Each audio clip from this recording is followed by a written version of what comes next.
Today's show is sponsored by First Cup Coffee. Go to firstcup.com, use my promo code Liz for 10% off your order. Ladies and gentlemen, we have a very special guest today, a whistleblower from the U.S. Congress on the show, who was the lead investigator into Joe Biden's botched withdrawal from Afghanistan, but he quit in protest. He is here today to reveal what's happening behind the scenes in Congress.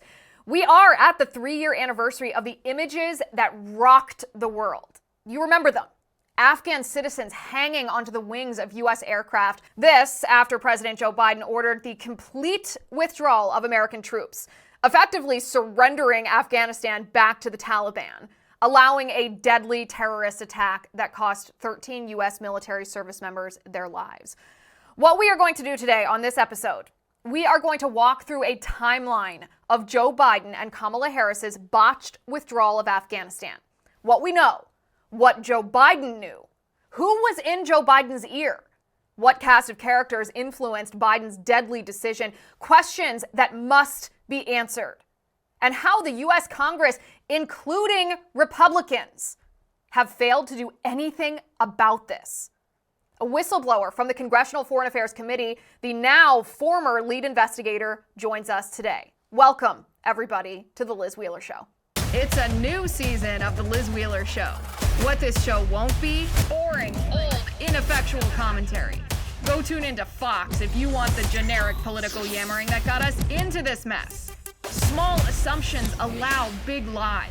So The Liz Wheeler Show will challenge everything. On this show, it's be based or our country dies.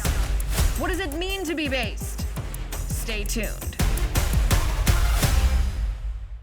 We believe in spiritual warfare on this show, and so we begin each episode with a prayer. Saint Michael the Archangel, defend us in battle. Be our protection against the wickedness and snares of the devil. May God rebuke him, we humbly pray. And do thou, O Prince of the heavenly host, by the power of God, cast into hell Satan and all the evil spirits who prowl through the world seeking the ruin of souls. Amen. My friends, we are part of spiritual warfare. It is around us. We are involved in it, whether or not we acknowledge it. And so it is time that we acknowledge it. Listen, I'm a proud American. And that means if you come after me or my family, I will be ready.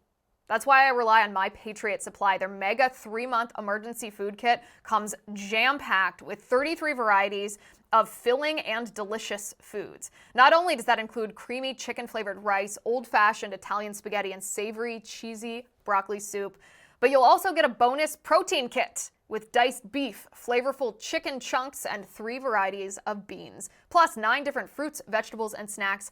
All in all, this emergency food kit provides a whopping 2,500 calories per day to keep you well-fed and ready for anything. The way that I see it, it is my solemn duty as an American to protect my family without waiting on handouts. And that starts with food that you can depend on for up to 25 years. Go to preparewithliz.com right now, and you can save $300 on your mega 3-month emergency food kit. It ships fast, it ships free. Go to preparewithliz.com to save $300 on your kit. Preparewithliz.com.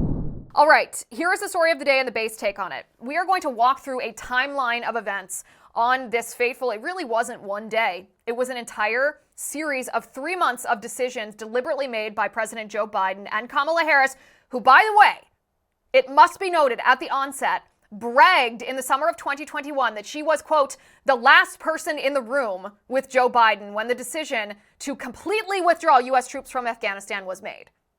That means that Kamala Harris has the same blood on her hands that Joe Biden does. So let's walk through a timeline of events.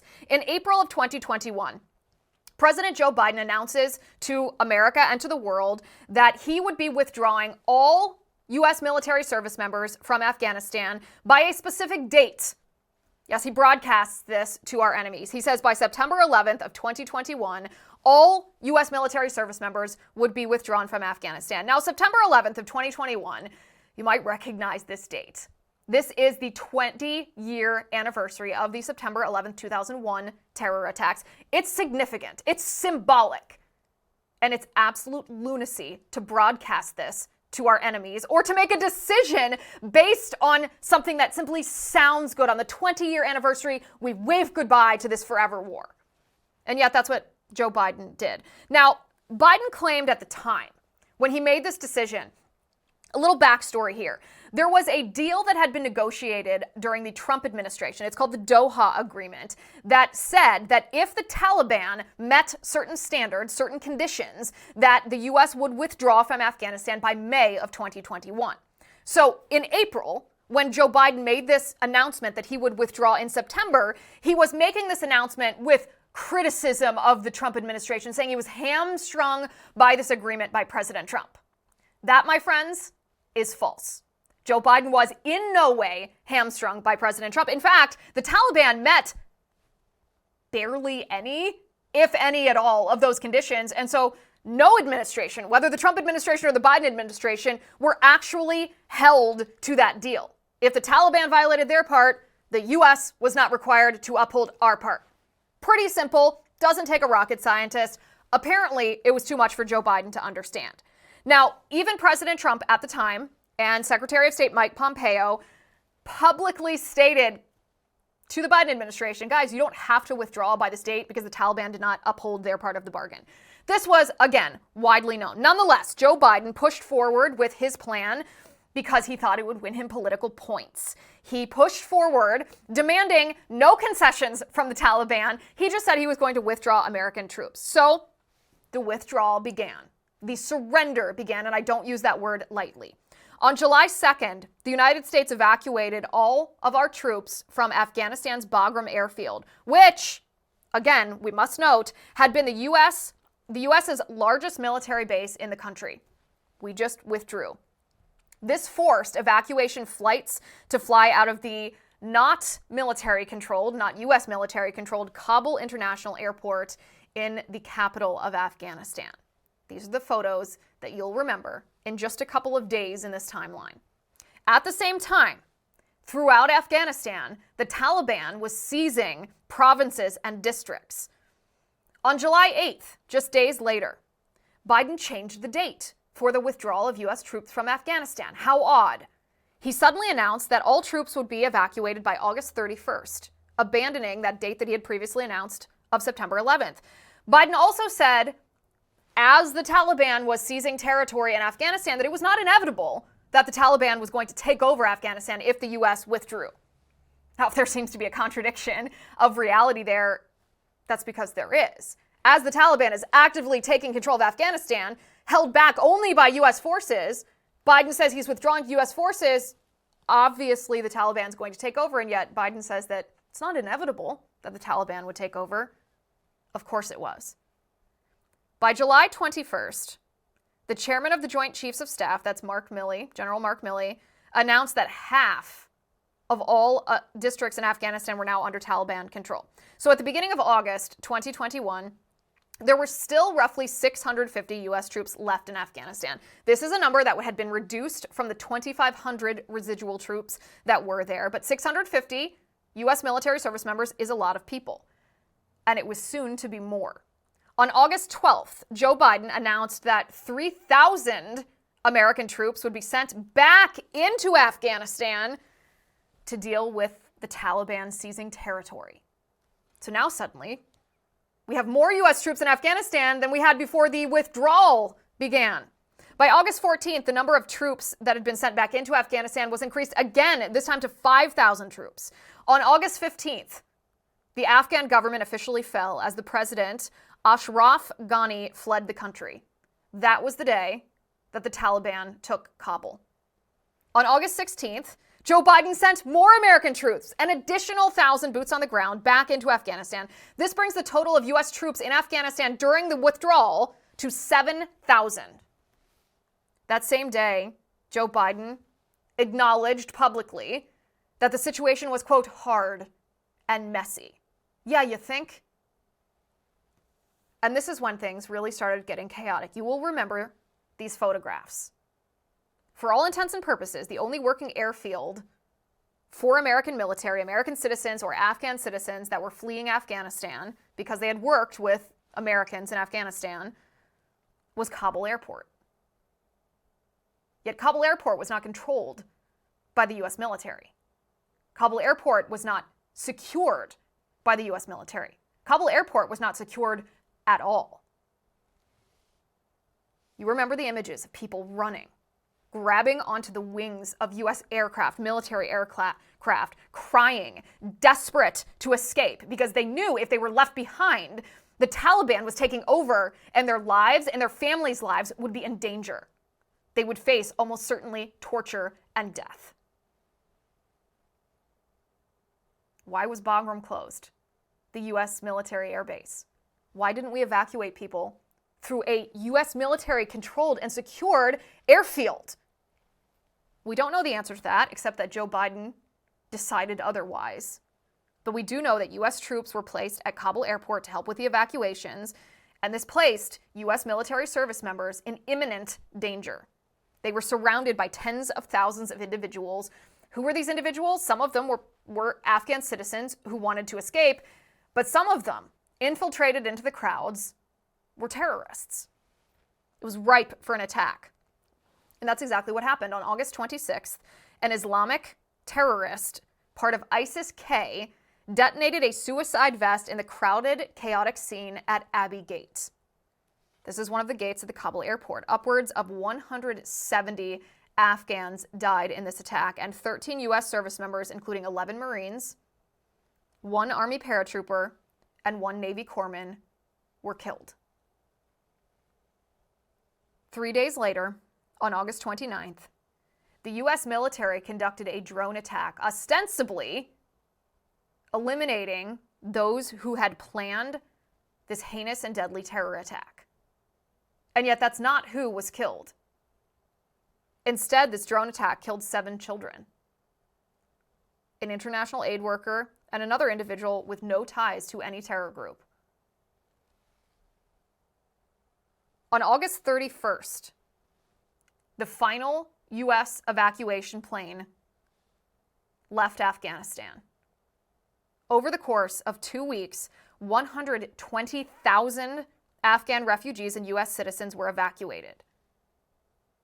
And yet, ultimately, hundreds of U.S. citizens and countless Afghan refugees would be left behind in a country now controlled by the Taliban.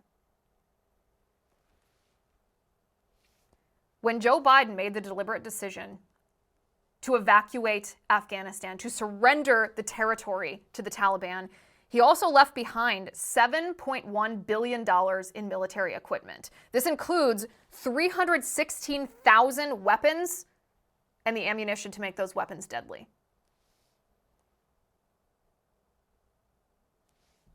Joe Biden has defended his decision to withdraw from Afghanistan in this way ever since it happened. To say that this calamity destabilized the world is not an exaggeration. The fact that Joe Biden was willing to leave U.S. citizens behind, the fact that he was willing to abandon allies who had assisted U.S. military service members in Afghanistan, these Afghan, now refugees, the fact that he was willing to kowtow to the Taliban, surrender this country back to terrorists who wish to harm and kill us, signaled to despots and adversaries around the world that Joe Biden is weak. Joe Biden is beatable. The United States is no longer the strongest country on earth. In the wake of this despicable, deadly, avoidable catastrophe in Afghanistan, Republicans vowed to hold Joe Biden and Kamala Harris accountable, to demand justice, provide answers to the Gold Star families who lost their loved ones because of Joe Biden and Kamala Harris's deliberate decisions. The Republican Party and the Congressional House Foreign Affairs Committee Chairman Michael McCall established an investigation and brought on an author and journalist who wrote a book about the fall of Afghanistan, the fall of Kabul, as a senior investigator, the lead investigator. His name is Jerry Dunleavy. And as of Monday, Jerry Dunleavy resigned from the House Foreign Affairs Committee as lead investigator, saying that he, quote, could not be part of this sham any longer. He said, "My conscience simply will not allow me to be silent after a year of pushing the committee to do the right thing, to run a serious investigation that relentlessly searches for the truth. It's become undeniably clear to me that McCall and his team are unwilling to take even the most basic steps necessary to ensure that President Biden, Vice President Harris, and all the top Biden-Harris diplomatic and national security and military leaders are made to answer for the horrors which unfolded and continue to unfold in Afghanistan and around the world." Jerry's with us today. With me now is the former senior investigator for the House Foreign Affairs Committee, Jerry Dunleavy. Jerry, good to see you. Thanks for joining me. Thank you, Liz. Appreciate it as always. Okay, Jerry, you and I talked on this show about a year ago. It was a very highly rated episode. Viewers were very interested in what you were doing, investigating the botched withdrawal, Biden's botched withdrawal of Afghanistan. That was a year ago, however, and it's been even longer than that since this withdrawal of Afghanistan. So could you give our viewers a brief overview of who you are and what your job was until just a day or two ago in Congress? Yeah. So I originally was a investigative reporter working at the Washington Examiner, where I covered the disastrous withdrawal from Afghanistan. I then co-authored a book with my great friend, James Hassan, who is a veteran of the war in Afghanistan. And then I was asked to come on to the House Foreign Affairs Committee to help with their investigation into the withdrawal. So was asked to be a senior investigator on Capitol Hill. And I started that job just over a year ago. And, after a lot of soul searching because of the ineffectiveness of the investigation and the chairman's unwillingness and the committee's unwillingness to do really the basic things that the investigation needed to be doing, I did decide to resign in protest because of the direction, or really the directionlessness of the committee's investigation. And my resignation was effective on Friday, and I publicly released my resignation letter on Monday, because I really think that the Abbey-Gate Gold Star families needed to know the reality about this investigation. I thought the American people did as well, because it's too important of an issue to remain silent about. And I think something that I want to note here is the chairman of the House Foreign Affairs Committee, Congressman Mike McCall, is ostensibly a Republican. He has an R behind his name. He should be part of the Republican Party. The Republicans are supposed to be the party that is speaking out against this deadly withdrawal from Afghanistan. I mean, we all remember just the gut-wrenching feeling when we heard that Biden was withdrawing from Afghanistan in the way that he did, essentially giving Afghanistan back to the Taliban and costing us 13 American military service members' lives. Absolutely atrocious. It's intolerable, actually, from the White House here. But when you say that this investigation was not done correctly, that the things that needed to be investigated were not, can you give us tell us exactly how this investigation should go and what the chairman refused to do? Yeah. So what I would say is there were tons of questions that the committee should be asking that they refused to ask, witnesses that the committee should have been bringing in that they didn't, documents that the committee should have been forcing to be handed over that they refused to do. And these were all things that for months and months and months I was pushing repeatedly and relentlessly to get done, and there was a refusal to do it. And then when it came to the witnesses that we did bring in, we often treated these folks with kid gloves. I mean, letting them off the hook. Zalmay Khalilzad is a great example. He was the architect of the Doha Agreement. President Biden kept him on to continue his failed negotiations with the Taliban. And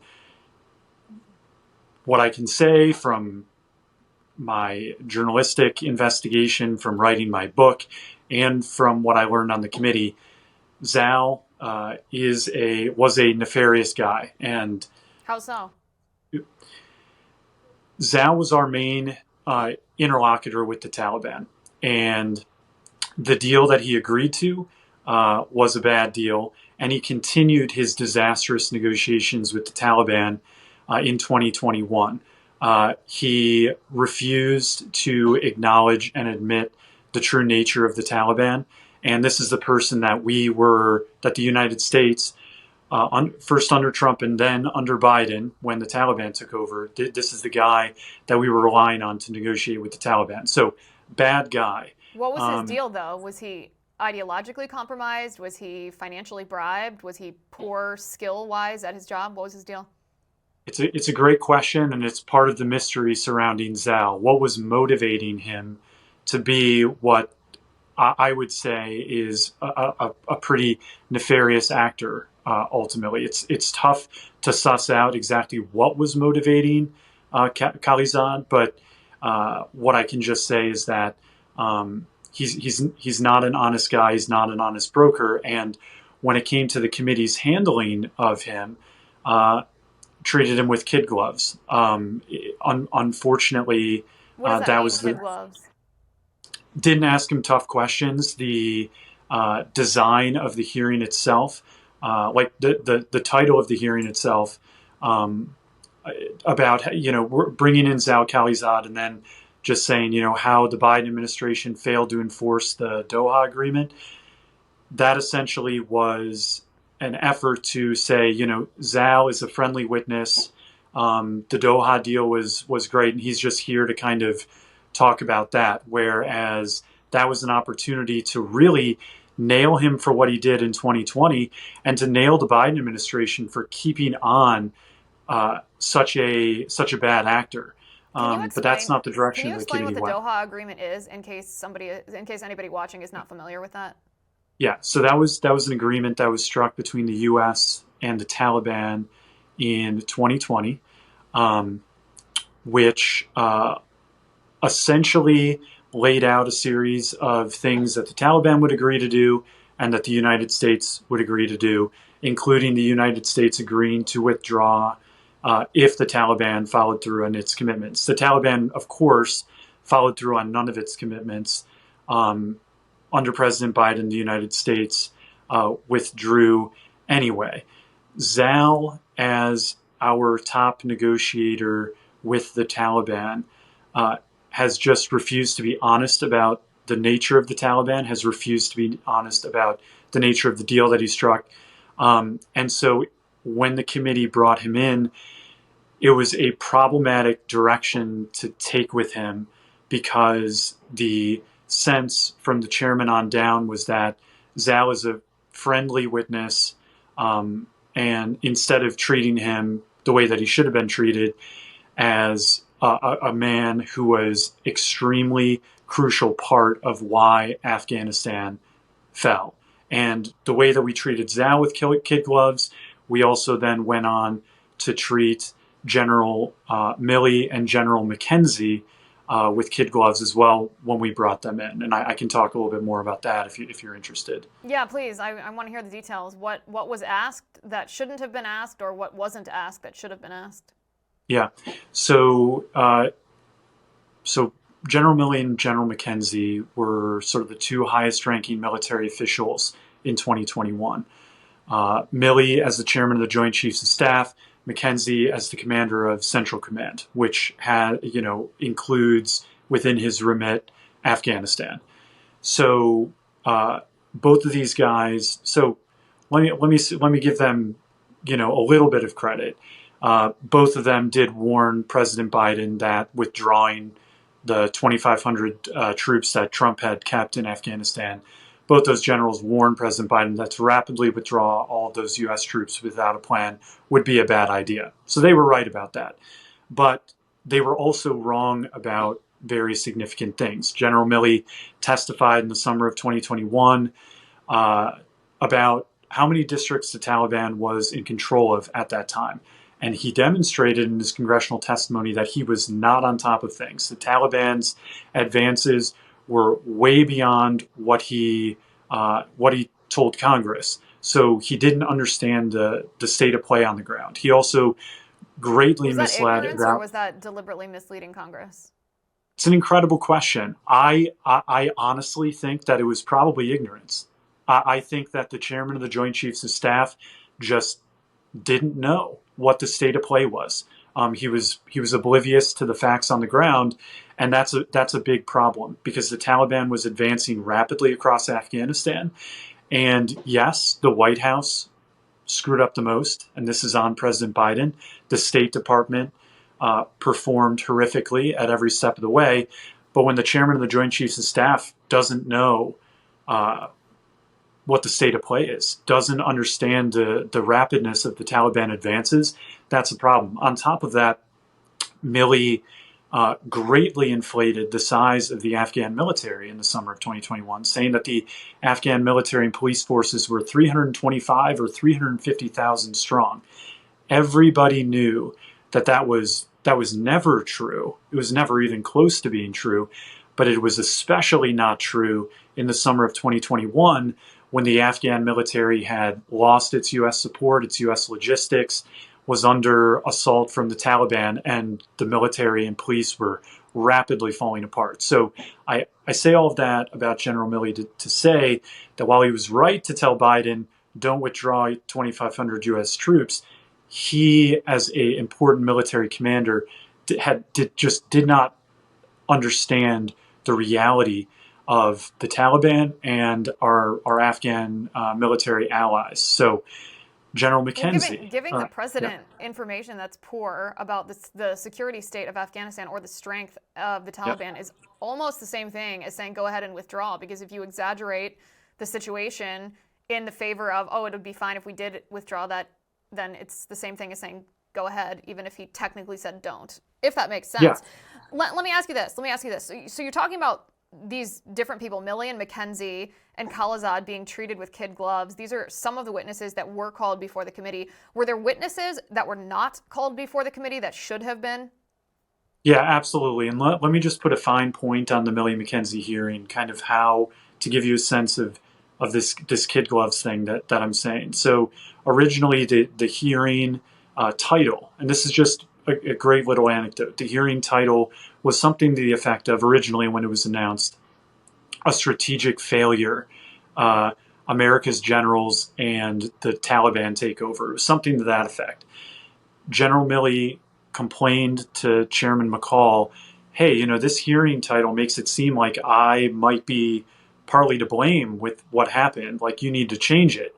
And, when I was pushing for these various hearing titles, that was the point. Like, General Milley and General McKenzie were not without fault. They played a role in this as well.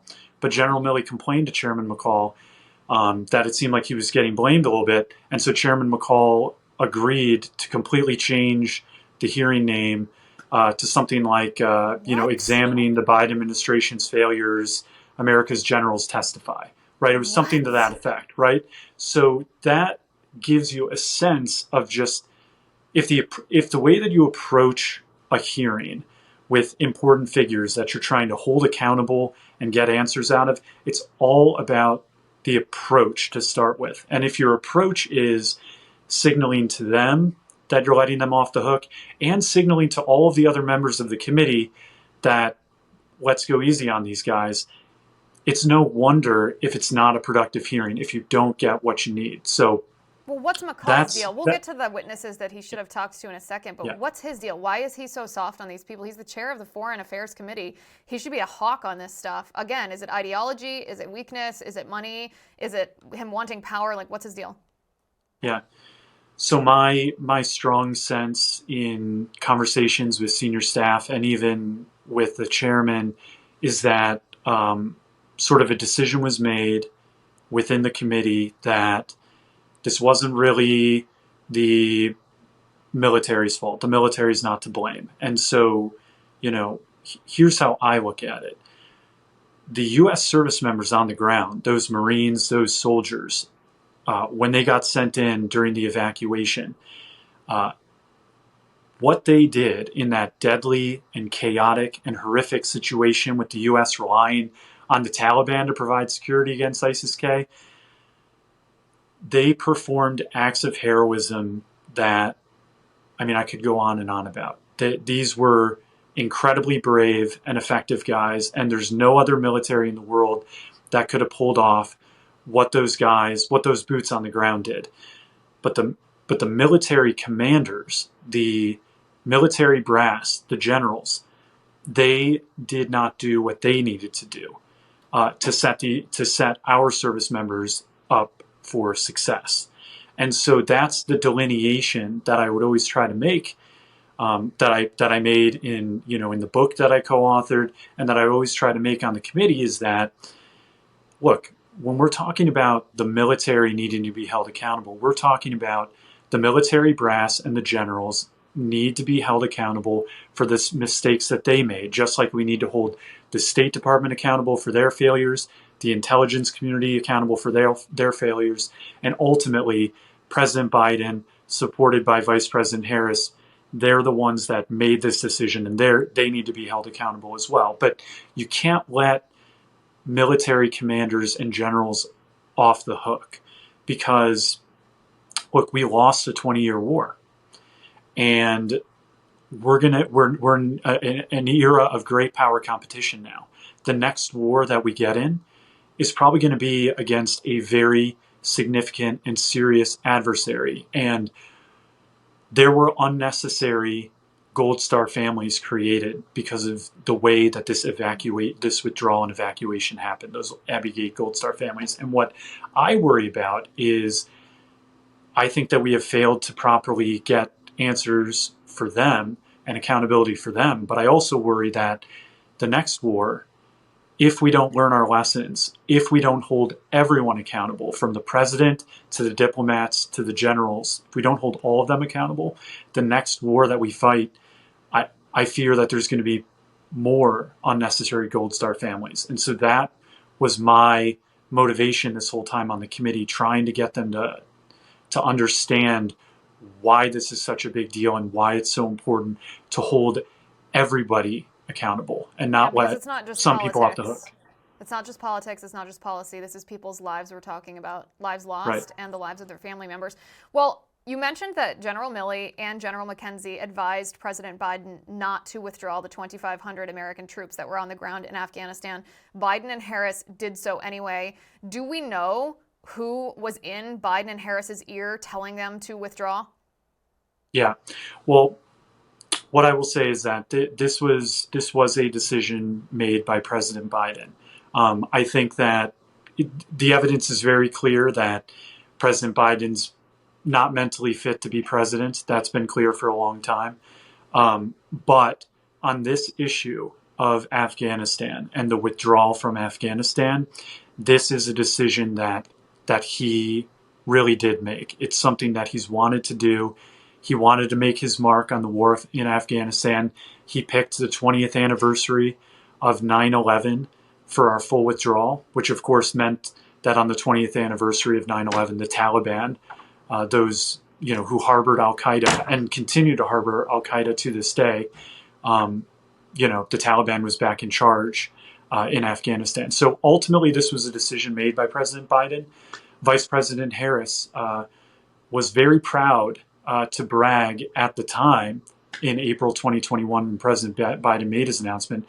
Vice President Harris was very happy to brag at the time that she was the last person in the room when Biden made his decision, and she openly, defended his decision-making process. I don't think that she's been so publicly forthcoming since the disaster unfolded.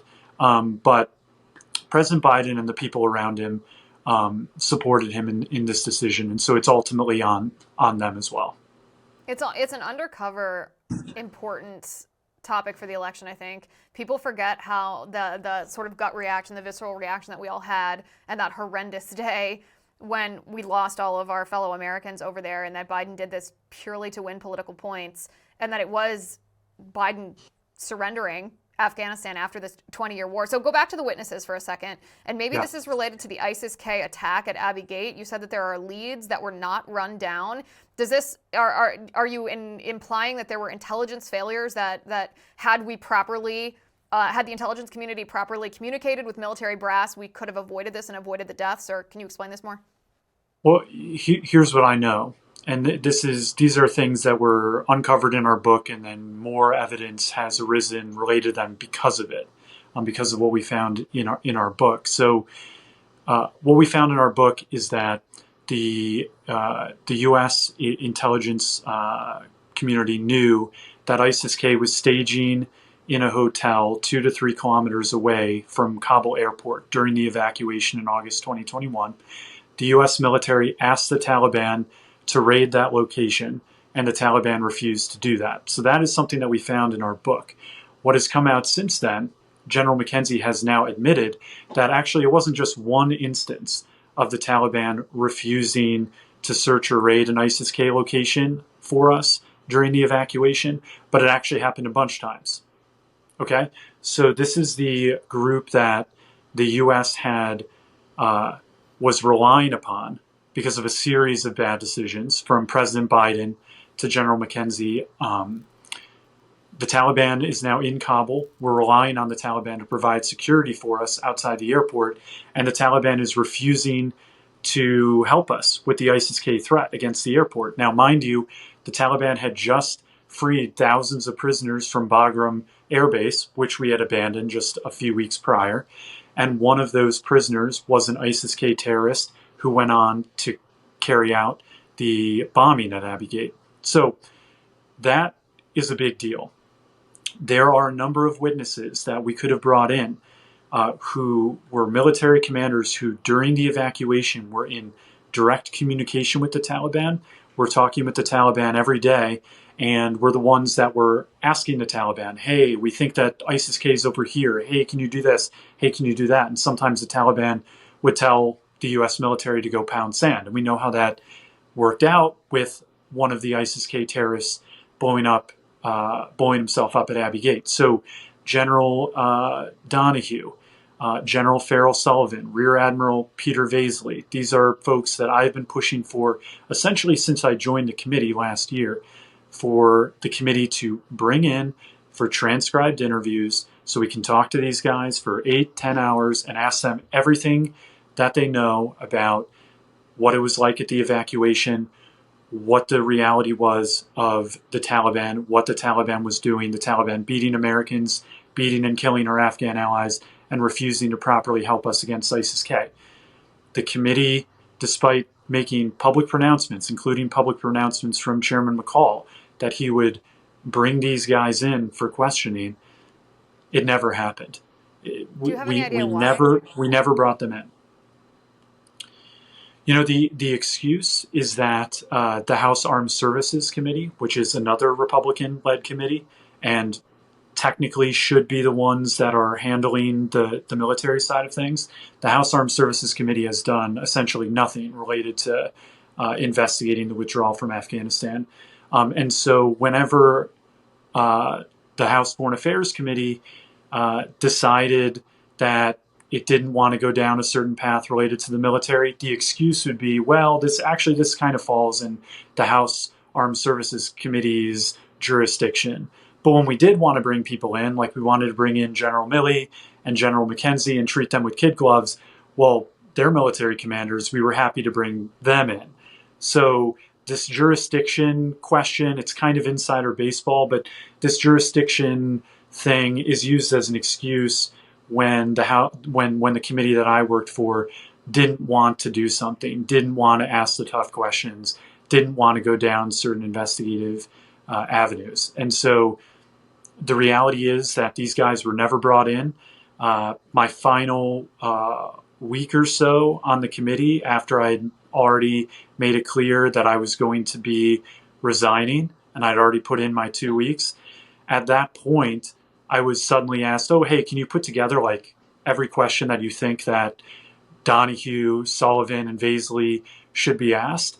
And I'm like, oh, interesting. Did me saying that I was going to resign mean that you guys are going to finally bring them in? That's great. It's like, no, we're not going to try to bring them in for 8 or 10 hours of questioning. We're going to just send them some questions in writing. Maybe they'll respond, maybe they won't. And I sent dozens and dozens of questions that at the very least they need to be asked in writing. I was told, oh, we're just going to send them like 5 or 10 questions each. So like, this isn't what I'm saying here is this isn't the way that you run a serious investigation. If you're trying to get answers for the Gold Star families, if you're trying to get answers for the service members who were on the ground dealing with this horrific situation, watching the Taliban beating people up and killing people within eyesight of them, this is not how you get answers for people. This is not the way that you run an investigation. It's not serious, and it's not going to get the answers that we need. McCall's team, after you resigned and blew the whistle on what this investigation really is or is not, they said that, quote, McCall pours his heart and soul into getting answers for our Gold Star families and Afghanistan veterans. Do you have a response to that? Look, I have no doubt.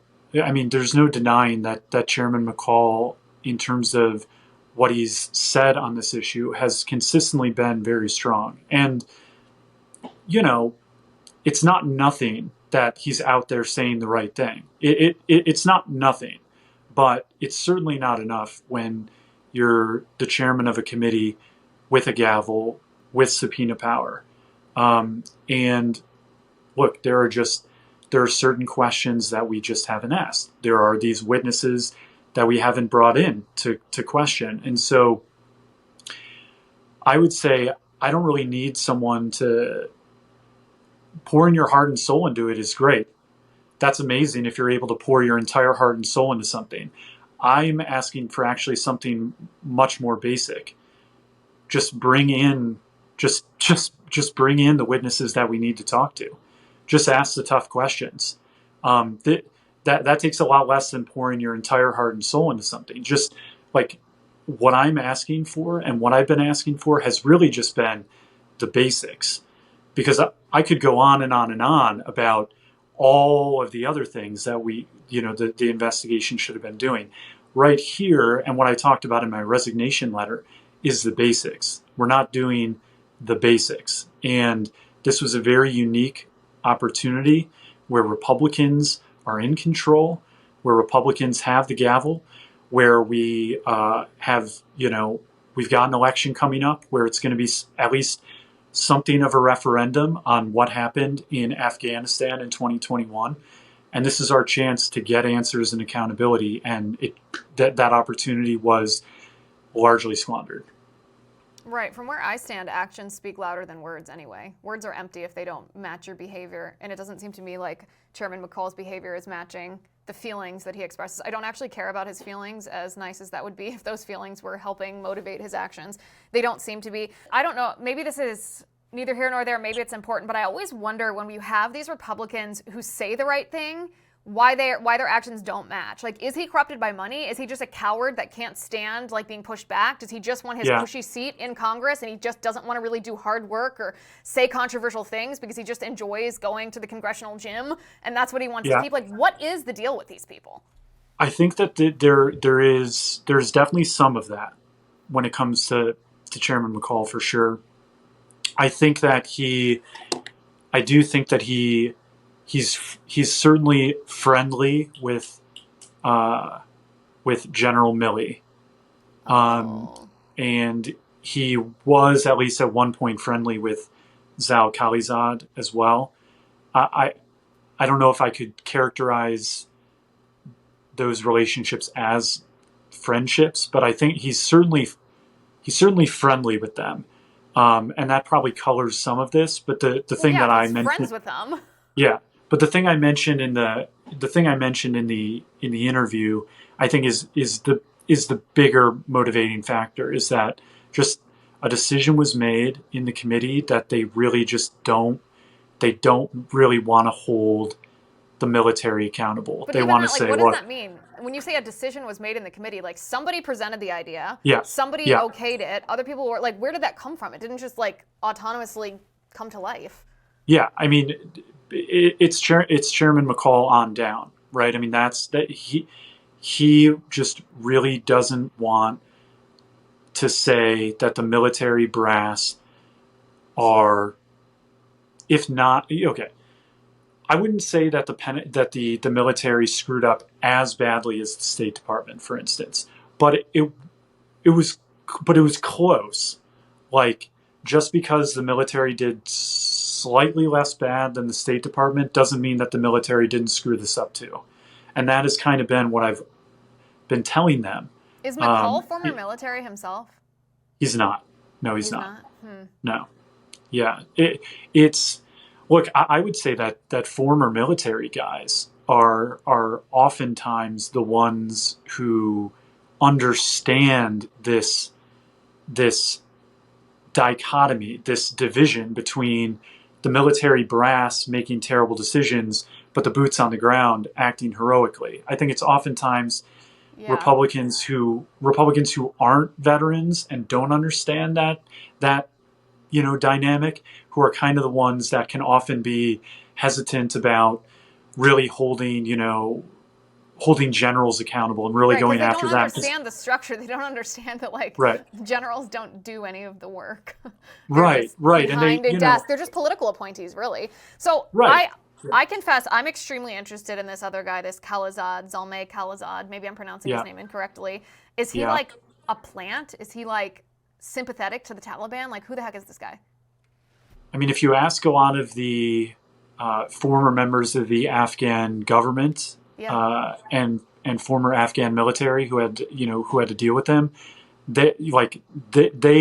many of them are convinced that Zal was essentially on the side of the Taliban, right? That's what they're convinced of. That is what they are convinced of. The only options here about Zal are that he's like the worst negotiator and worst diplomat like in history, or he kind of wanted to help the Taliban. So where did he come from? I earlier in the interview, you were saying he was negotiating in 2020. Was he under the Trump administration too? He was Trump's negotiator with the Taliban. He did a really bad job. So how did he get that job? Zal has been an ambassador under Republican presidents since George W. Bush. He's had a bunch of different positions. When you meet him, if you don't know who he is and what he's about and what his deal is, he's smart, he's charming, like he's a classic like diplomat, and he's very good at being friendly, figuring out what he has to say to certain people to make them feel special, stuff like that. He's good at that, unless you know who he is, and then you just see it as the act that it is. But where would he have picked up sympathies for the Taliban if that were the case? Like, what's his history? So his history. So I want to separate his history from where he may have picked up sympathies for the Taliban, because his history is he was born in Afghanistan, but I do not believe that is like connected to how he may have become in any way sympathetic to the Taliban. He's an Afghan born, but he's an American citizen for a very long time. He worked under George W. Bush as ambassador to, I think he was ambassador to Iraq and Afghanistan. And then Trump did pick him to be the chief negotiator with the Taliban. And it was just a big mistake that Trump made. I mean, there's no really like getting around it, trusting Zal to do this. And it was indicative of Biden and what Biden was planning to do when he got rid of, every Trump policy you can think of, every Trump official that you can think of.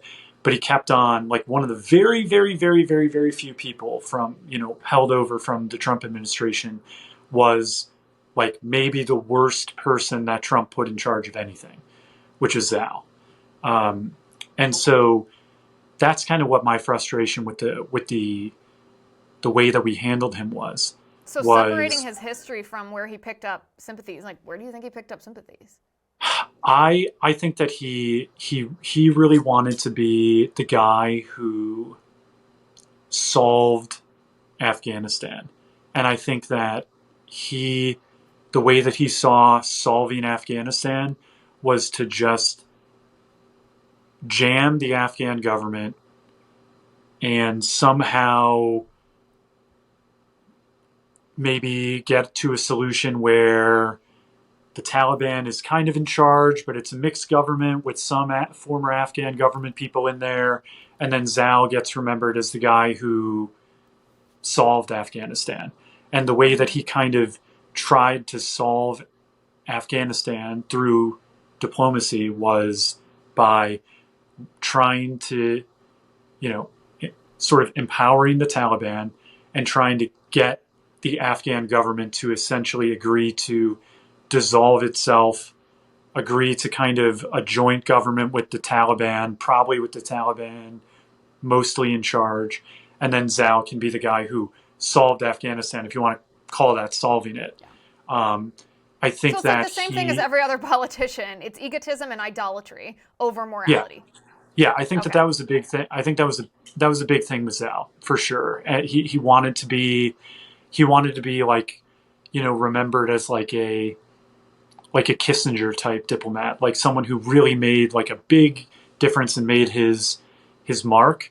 But he did it really just by empowering the Taliban, and he was misleading in 2020 about what the Taliban's intentions were. He was misleading in 2021 when Biden was president, and he still misleads about it today. And so it was very frustrating when the committee was when Chairman McCall and the committee were trying to present him as, this is the guy who's a truth teller, and if only Biden had just listened to him, nothing would have gone wrong. It's like, no, he was part of the problem.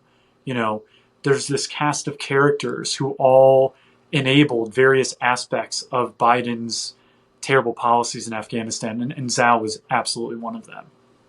Interesting. That's so fascinating. Yeah. Jerry, remind me the name of your book and then tell people where they can find you online, because your work is fabulous. Yeah, thanks, Liz. So the book is named Kabul, The Untold Story of Biden's Fiasco and the American Warriors Who Fought to the End. That was co-authored with my great friend, James Hassan. And if you'd like to follow me, you can find me on Twitter at Jerry Dunleavy.